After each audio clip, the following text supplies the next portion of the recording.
this year's mural is this. It's based on two different images.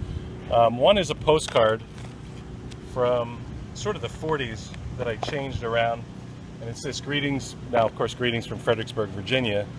And then in all the letters, there will be little local scenes. And you can see we just started doing the A. Now, taking up about half of the mural is a second image, and it's more current history, and it's for locals. And these are very specific people to the town.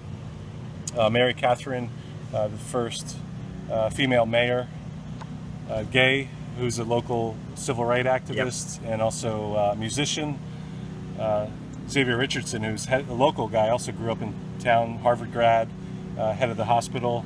Dan Finnegan is the only one who's not a local, but he's been here since the 80s, and he was one of the first to open up an art gallery in Fredericksburg. So he brought a lot of the arts to the town. So it's really these two images sort of overlapping each other, sort of some more of our older history and then more of the current history.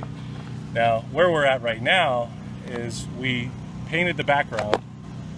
You can see the background, and then you can also see the Virginia and the figures have not been painted yet, but what you can also see in there is the grids.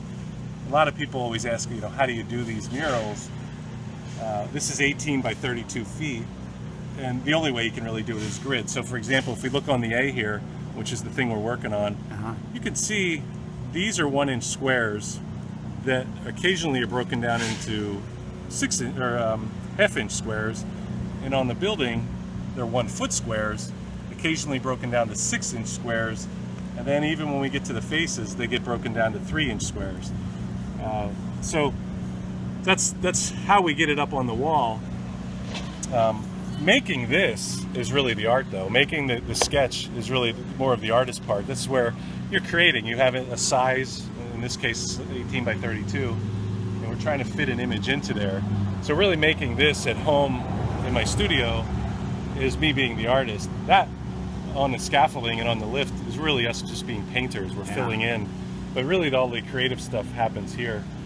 It actually took us, I think, 3 months to get these 4 individuals together to get this photograph of them.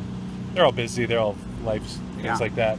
Now the funny thing is, it took us 3 months to get them together, 3 or 4 months to get them together, and they sat down, and that photograph was in the first 20 seconds of them sitting down talking.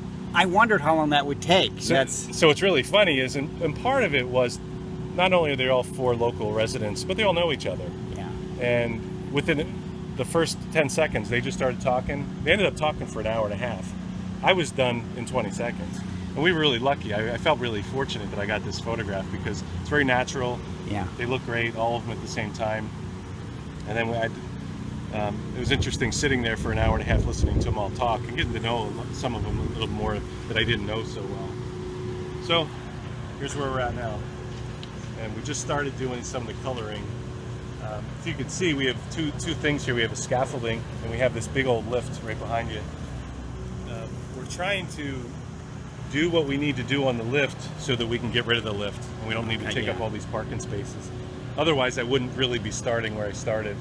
I would probably be starting on the figures, but we're just going to do what we need to do for the lift. And the reason we need the lift is only because of that stairwell right there. That stairwell I can't get scaffolding over. Which is, you know, that's kind of the nature of murals, is that you got to always work around things. Like in this case, I wanted to go up to the bottom of the windows. We needed to go over the stairwell. But really, a thing that had me nervous is see those wires. That had me a little nervous. There was a few people coming out and saying, you can get pretty electrocuted off those wires. We actually had the electric company come out and tell us, no, those are okay. Some of the higher up ones are ones we wouldn't need to get to. So. Well, to be able to do something like this and to just really leave an impression on Fredericksburg, it's got to be loads of fun. It is, and there's a little bit of pressure too. Like, I'll have my name on this, and if I do a bad job, it'll be out there for everybody to see. The thing about murals, and there's going to be a fair amount of people that'll say, that shouldn't be there. We shouldn't have a mural there. Not in the historic part of town. It's just paint. It's going to fade. A year from now, they can paint over it. I do like what you said, and I do like the idea of leaving an impact and having this where people can come and enjoy it and take photographs in front of it. But it's not a permanent thing. It won't always be there. Eventually it'll go away.